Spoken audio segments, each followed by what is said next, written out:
So you have learned how to use for loops to repeat one or more statements in your programs. Now let's dive deeper and see what this range function returns. So earlier you learned about the built-in type function. With this function, we can get the type of an object. So if I pass 5 here and run this program, this is what we get. So the type of this number or this object is int or integer.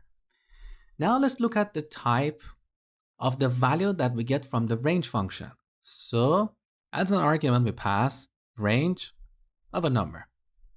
Let's run this program. So this range function returns an object of type range. So in Python, we have primitive types like numbers, strings, and booleans, but we also have complex types. Range is an example of one of those complex types. Throughout this course, you're going to learn about a lot of other complex types.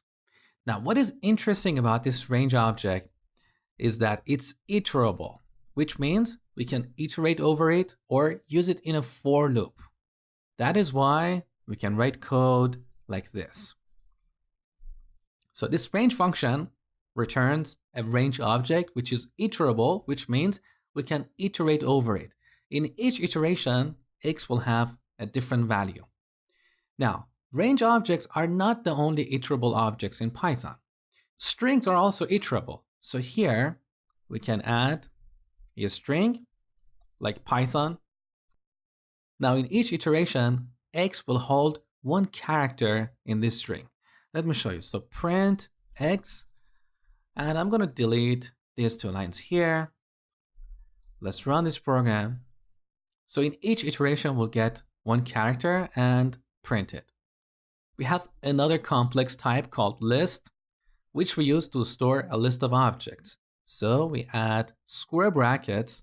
This indicates a list. Now we can add a list of numbers or a list of strings, like a list of names.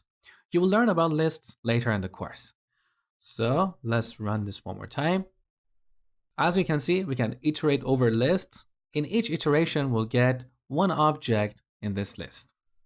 Now later in the course, I will show you how to create your own custom objects that are iterable. For example, you will learn how to write code like this. For item in shopping cart, print item. So shopping cart is going to be a custom object that you will create. It's not going to be an integer or a string or boolean. It's a custom object. It has a different structure. And we'll make it iterable so we can use it in a for loop, and in each iteration we can get one item in the shopping cart and print it on the terminal.